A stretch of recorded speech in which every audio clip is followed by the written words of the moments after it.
Salmo 32, de 1 a 5. Bem-aventurado aquele cuja iniquidade é perdoada, cujo pecado é coberto. Bem-aventurado o homem a quem o Senhor não atribui iniquidade e em cujo espírito não há dolo. Enquanto calei os meus pecados, envelheceram os meus ossos pelos meus constantes gemidos todo dia. Porque a tua mão pesava dia e noite sobre mim, e o meu vigor se tornou em sequidão de estio. Confessei-te o meu pecado, e a minha iniquidade não mais ocultei. Disse: confessarei ao Senhor as minhas transgressões, e tu perdoaste a iniquidade e o meu pecado. Vamos orar? Senhor, nós te louvamos, porque o Senhor é o nosso Deus, o Senhor é o Deus que fez os céus e a terra, o Senhor nos trouxe a esse lugar especial, onde podemos, durante vários dias, ouvir a Tua Palavra, ter comunhão com os irmãos, entoar louvores ao Senhor e edificar as amizades que o Senhor já nos tem dado. Nós pedimos que abençoe esse tempo agora, me ajude na explicação, na explanação da Tua Palavra, me ajude a explicá-la de forma clara, de forma íntegra, como me convém fazê-lo. Peço isso em nome de Jesus. Amém. O título da nossa mensagem nessa manhã, ele se encontra no versículo 3, e diz: enquanto calei os meus pecados. Esse é o título da nossa mensagem nessa manhã. Enquanto calei os meus pecados. O trecho de 2 Samuel 11 e 12, principalmente o 11, é um dos trechos mais tristes da Bíblia. E um pouco antes nós vemos um gigante caindo, que é Golias, mas nós não esperávamos que Davi também iria cair. E em 2 Samuel, capítulo 11, nós vemos o gigante Davi caindo. Nós já falamos hoje de manhã com os homens sobre alguns aspectos dessa queda que são pertinentes a nós homens. E gostaria de fazer um pequeno relato sobre esse tempo que Davi se refere: enquanto calei os meus pecados. Vamos começar a nossa mensagem falando um pouco sobre o final, sobre a palavra pecados. Em 2 Samuel 11, você não precisa abrir lá. É interessante que você leia ao longo do dia, 2 Samuel 11 e 12, que é o nosso texto, mas lá descreve o pecado de Davi. Davi costumava ir à guerra, sempre ele ia à guerra, ele ia para as batalhas. Se você olhar o exemplo de Davi e Golias, ele nem estava na batalha, estava cuidando das ovelhas, foi levar uns queijos para os irmãos e de repente entrou na batalha. Ele foi enfrentar Golias. É ele que lidera o povo nas grandes batalhas. É ele de quem as mulheres cantavam que Saul conseguiu matar alguns e ele matou milhares. Então Davi era um homem de guerra. Alguns têm Davi como um menininho, né? Faz aquela ilustração de Davi e Golias. Então é um menininho com cabelo cacheado, umas sardinhas, sardas, né? Pequenas sardas, sardinhas. Temos aqui umas sardas, né? Aquele olho claro, aquele jovenzinho. Mas nós não podemos esquecer que Davi, depois de que Davi matou Golias, Davi lutava com a espada de Golias. E só para levantar aquela espada, você tinha que ter alguma força. Davi, que um urso, um leão pega uma ovelha, ele vai e mata o bicho. Então ele não era fraco. Ele coloca a armadura de Saul, e não é que ele não consegue andar com ela, que ela é tão pesada. É que está desajeitado, ele não está acostumado a usar aquilo. Poderia lutar com a armadura. Tanto é que não houve objeção quando ele vai pegar a armadura de Saul. Não há alguém que fala: não, ela é muito grande para você. Ele inclusive veste a armadura, mas fala: não, está desajeitado isso aqui. E Dizem que Saul tinha problema com as axilas, né? Então não estava muito legal aquilo. Mas Davi, ele era um cara forte.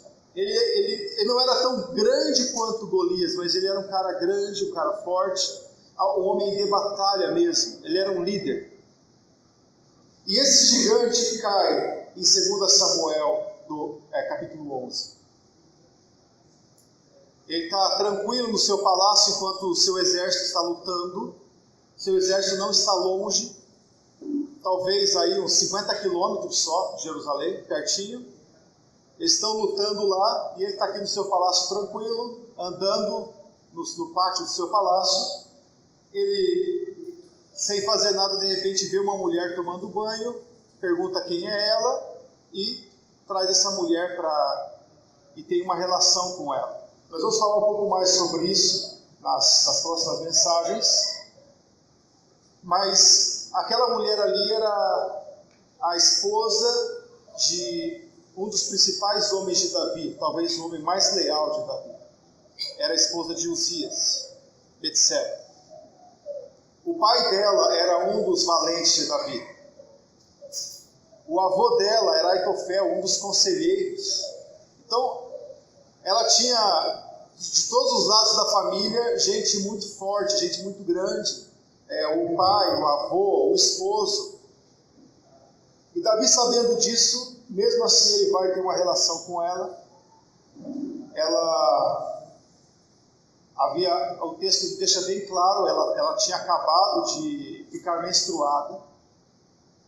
Então Davi tem a relação com ela. E isso é interessante do texto destacar. Você se pergunta, por que o texto fica falando isso? A questão é a seguinte, é porque é certeza que ela não estava grávida. Ela não estava grávida antes disso. Outra coisa interessante é que ela provavelmente era casada já há anos com Urias.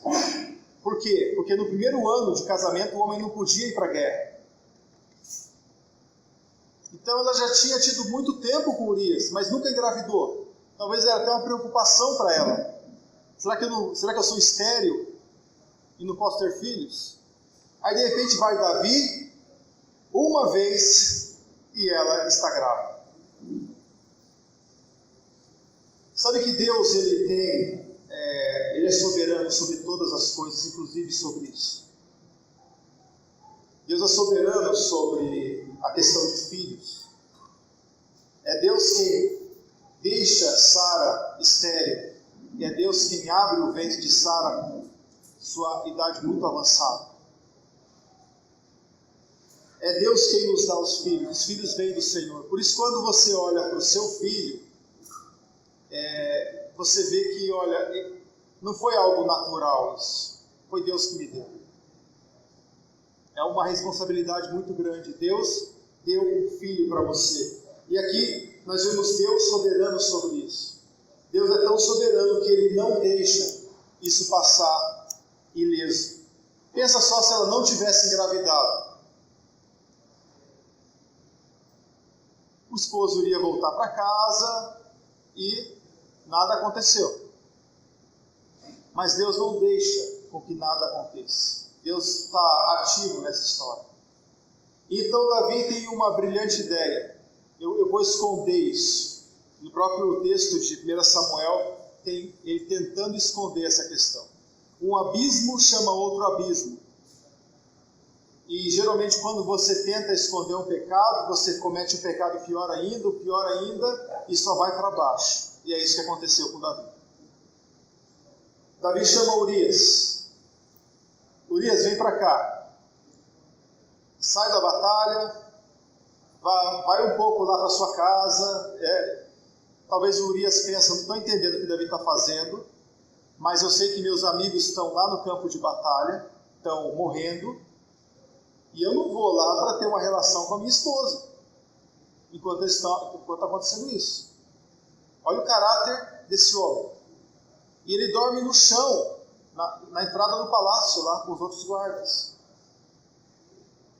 Aí Davi fala, não pode ser. Davi chama ele na outra noite, embebeda, Urias fica bêbado, E mesmo bêbado, Urias ainda não vai para a casa dele. Sabia que é possível que o homem bêbado faça coisas corretas? É possível que o homem bêbado ainda reste um pouco de sobriedade para ele?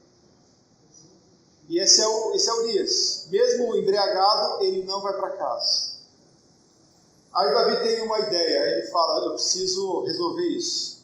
Aí ele escreve uma carta para que o general lá coloque Urias na frente da batalha, num lugar para ele morrer. E sabe quem que leva a carta para o general? Urias. Esse cara é de confiança. Davi tinha certeza que ele não ia abrir a carta. E ele chega lá, o general coloca ele num lugar que eles não costumam avançar para a cidade porque sabem que vão morrer. Ou seja, não havia possibilidade de escape. Davi, para tentar esconder o seu pecado, ele mata Urias. A esposa dele está de luto, fica de luto por um tempo, e geralmente 6 meses. Então Davi se casa com ela, está lá todo o exército, os padrinhos, e ele se casa com ela, então, e ela vai ter a criança no final disso. E dali um pouco a gente calcula em torno de 1 ano do que aconteceu. Davi cometeu esse pecado grande de ter adulterado com uma mulher casada, ter matado o marido dela, e dali 1 ano nós chegamos em 2 Samuel 12, que é o profeta Natan chegando para Davi. O termo aqui do Salmo 32, enquanto, se refere a esse 1 ano. Enquanto calei meus pecados, é 1 ano.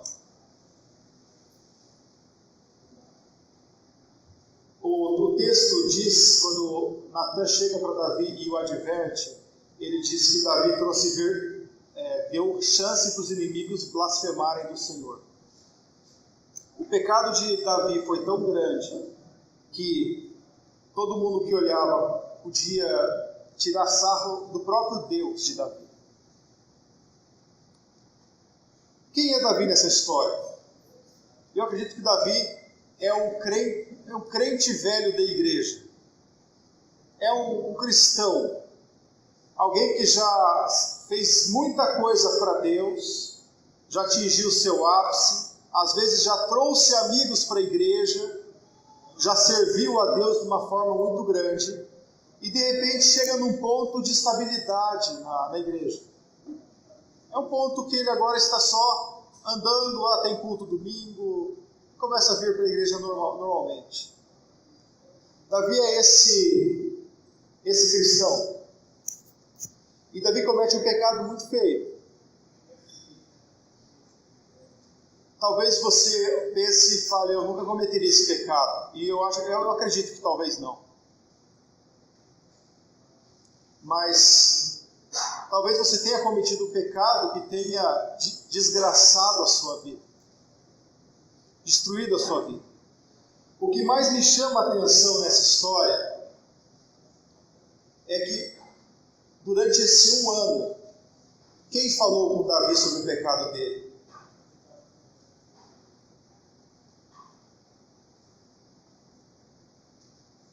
Ninguém.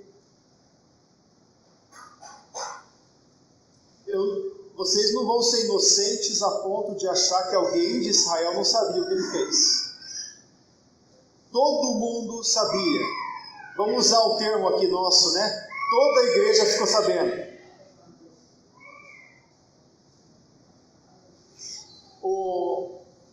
O pai de Betseba era dos valentes de Davi. Pensa o pai de Betseba falando, ei minha filha, hein? Falando para os outros. Olha o que Davi fez. E eu dei a vida por esse cara. O avô de Betseba, Aitofel, eu acho que ele ficou tão indignado com a coisa que quando teve aquela revolta de Absalão, ele foi para o lado de Absalão, não foi para o lado de Davi. Ele foi contra Davi. E ele era avô da mulher de Davi.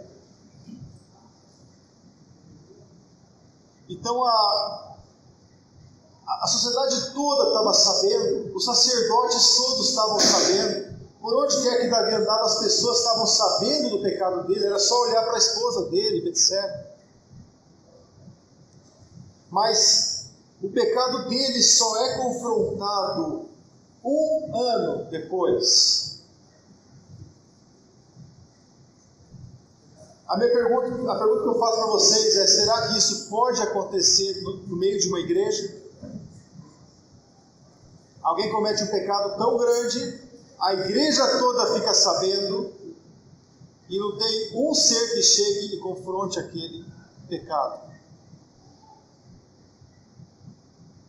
Meus irmãos, Davi só se arrependeu do seu pecado, conforme 2 Samuel 12, quando ele foi confrontado. Nota bem, Davi era o homem segundo o coração de Deus. Davi é o homem que disse: quanto amo a tua lei, a minha meditação todo dia. Davi sabia os pecados que ele tinha cometido. Ele cometeu o pecado de cobiçar a mulher do seu próximo, 10º mandamento. Ele não adulterarás, ele adulterou. Não matarás, ele matou. Não darás falso testemunho. O que ele fez, ele tentou dar um falso testemunho, criar uma situação mentirosa. Davi ofendeu grandemente a Deus, tanto é que no Salmo 51, que nós vamos abordar mais para frente, Davi diz: contra ti pequei, contra ti somente fiz o que é mal aos teus olhos. Davi ofendeu a Deus ao quebrar a sua lei, por tudo que ele fez. E não houve ninguém que o confrontasse.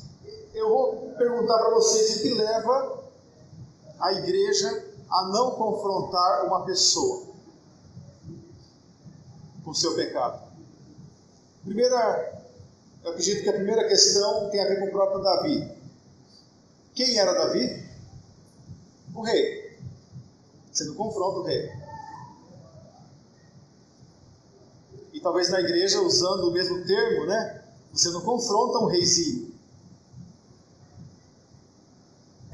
E talvez quem pecou foi muito grande na igreja.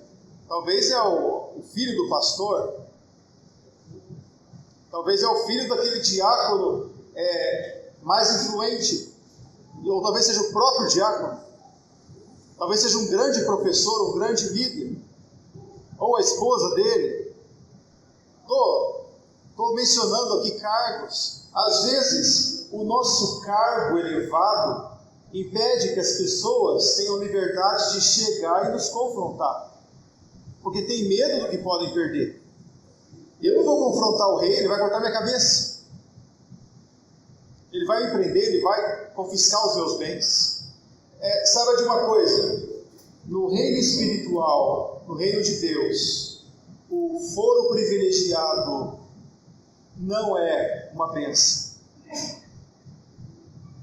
Não sei se os alemães conhecem o termo foro privilegiado, mas nós estamos bem habituados a isso. Eu vou então explicar para eles, porque todo mundo já sabe o que é.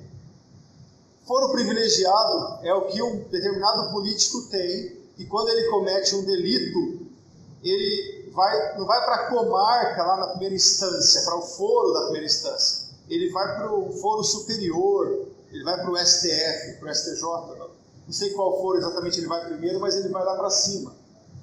E lá em cima, se ele tiver dinheiro, tranquilo. Isso é foro privilegiado. Talvez na vida secular seja uma vantagem uma pessoa ter foro privilegiado, mas no reino de Deus isso é uma desgraça.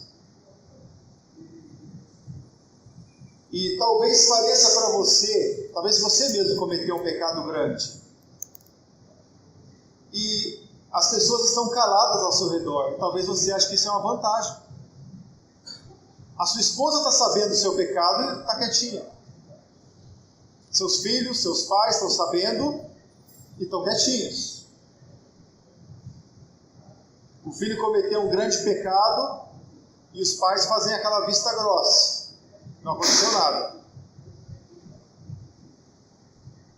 e vão então protegendo aquele pecador, e talvez pensando que estejam dando alguma vantagem para ele, mas no reino espiritual, foro privilegiado não é vantagem alguma. Davi diz no Salmo 32, enquanto calei meus pecados, envelheceram os meus ossos pelos meus constantes gemidos todo o dia. Porque a tua mão pesava dia e noite sobre mim, e o meu vigor se tornou uma sequidão de estio. Talvez pareça que há alguma vantagem você esconder o pecado de alguém, mas para aquela pessoa, cada dia que passa é um fardo que ela carrega, é uma desgraça que atormenta a vida dela. Por que nós não confrontamos pessoas? Talvez porque essas pessoas estejam numa situação tão elevada que possam nos prejudicar. Uma outra razão por que não confrontamos determinadas pessoas é talvez por um histórico de coices.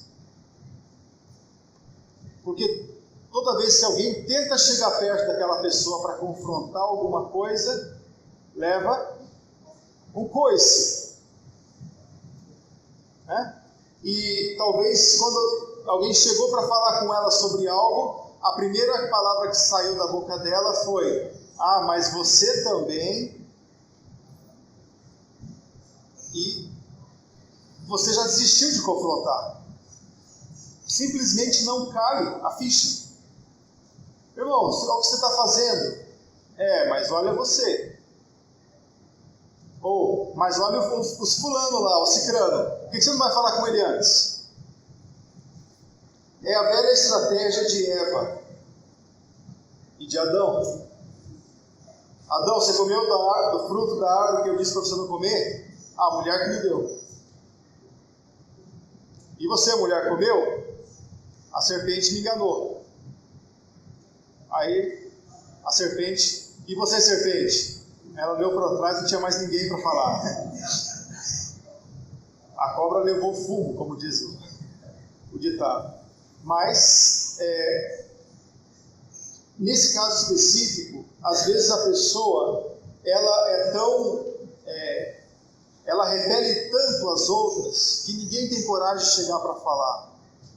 Isso pode ser uma situação também que leva à não confrontação. Uma outra situação que leva à confrontação é a superabundância de amor.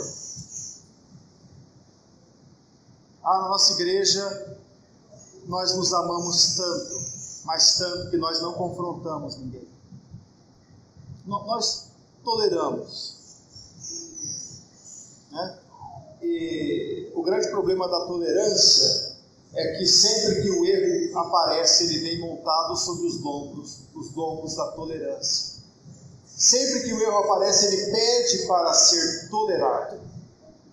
Então você está fazendo alguma coisa errada, está com alguma conduta irregular, e você diz para o outro: vocês precisam me tolerar. Talvez exista essa abundância, essa superabundância de amor. Mas o fato, independente da causa que leve você a não confrontar o seu próximo, entenda que durante esse tempo em que ele esconde o seu pecado, em que ele guarda o seu pecado, ele está morrendo por dentro.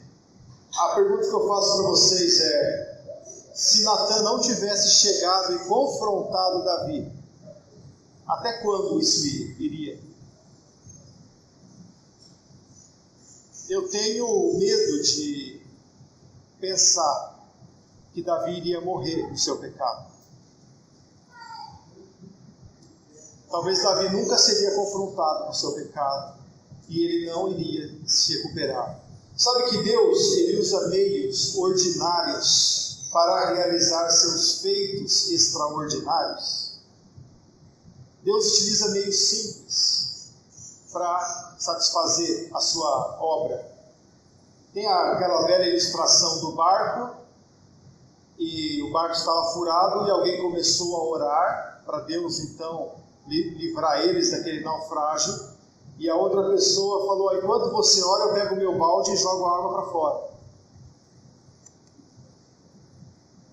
Existe alguma coisa ali que você pode resolver simples? Essa é a questão. E a questão simples no que tange a pecado é a confrontação. Irmão, você fez isso.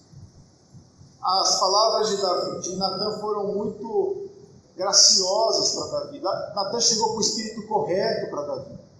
Natan chega para ele e fala: Davi, vou te contar uma historinha, vem cá. Você não acredita que aconteceu?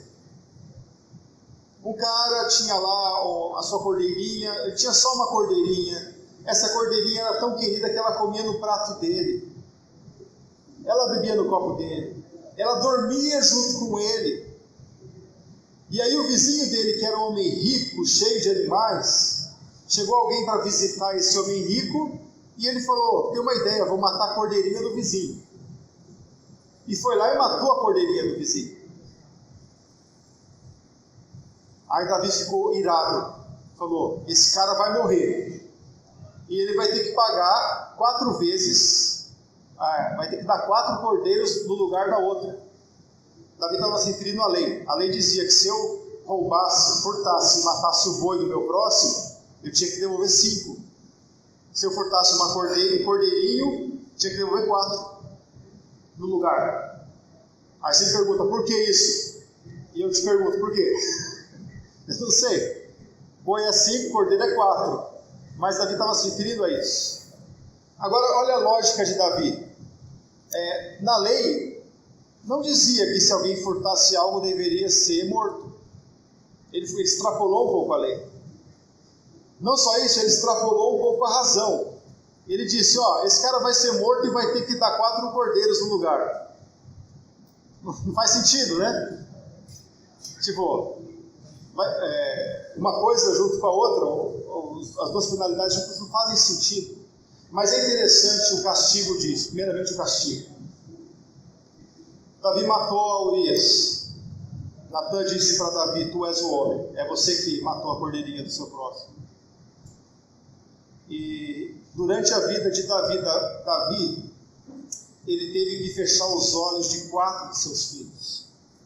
Talvez não tenha nada mais triste para um pai do que fechar os olhos de um filho seu, de ter que enterrar um filho seu.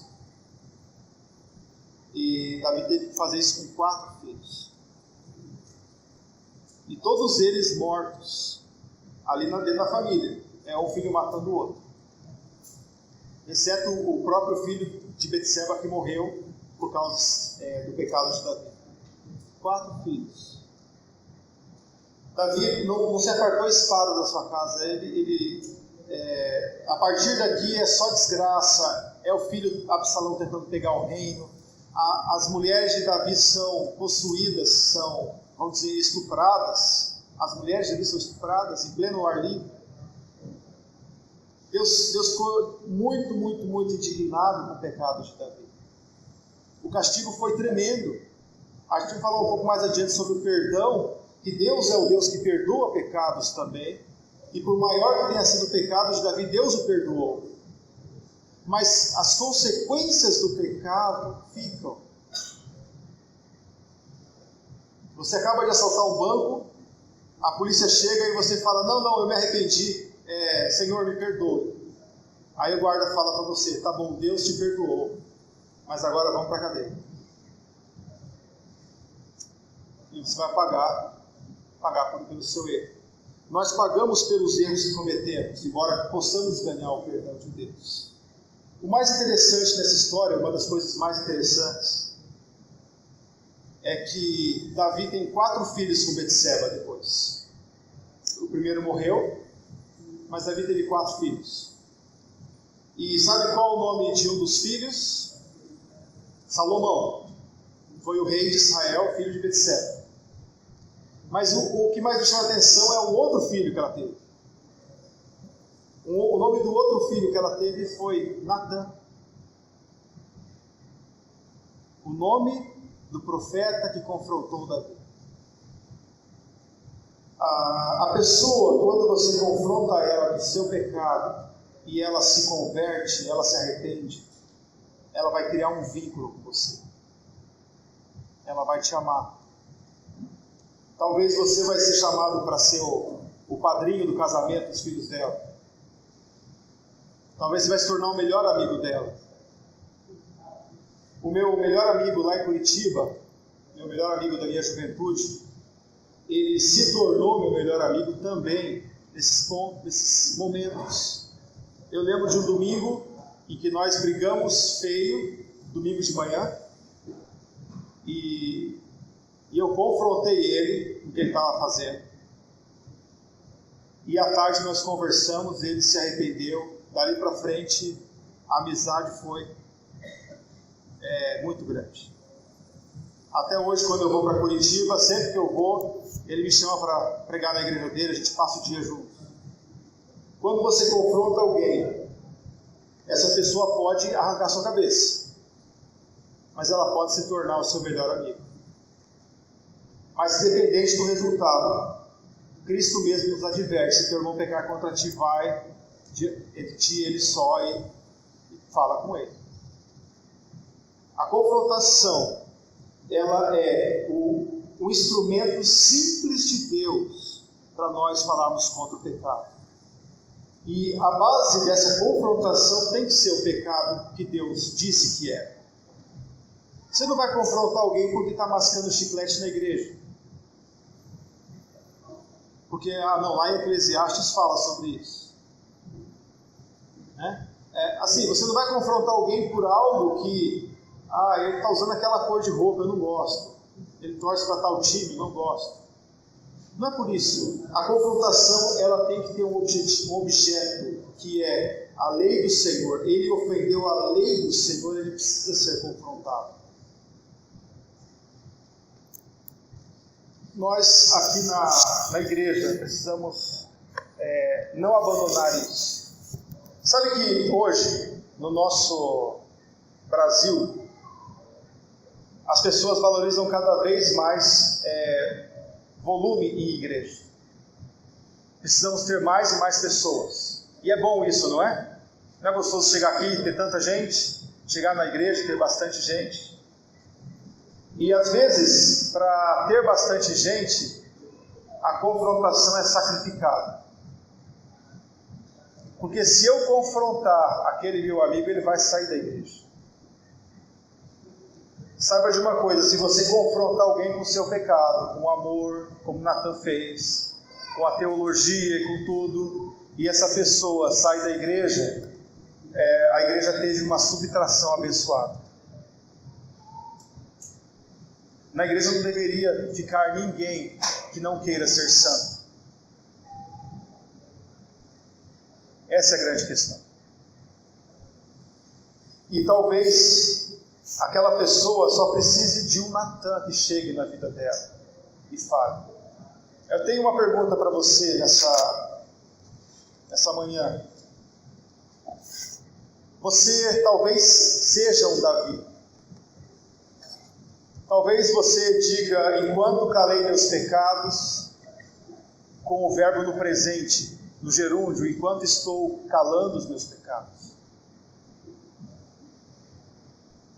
E eu digo para você que isso pode ter fim. Deus oferece a sua mão de perdão para você. Se você confessar o seu pecado, Deus é fiel e justo para perdoar o seu pecado e para te purificar de toda iniquidade. Mas talvez você seja o Davi, mas com certeza você pode ser o Natan. Com certeza você pode chegar para alguém e confrontar essa pessoa. Ser um amigo mesmo. Um amigo e o outro, o Provérbios compara com dois ferros que se afiam. Você não tenta afiar uma espada num pedaço de sabão, numa madeira. É ferro com ferro. E é assim que nós crescemos. Não tenha então medo de confrontar a pessoa, claro, com amor, com sabedoria. Conta uma historinha para ele antes, né?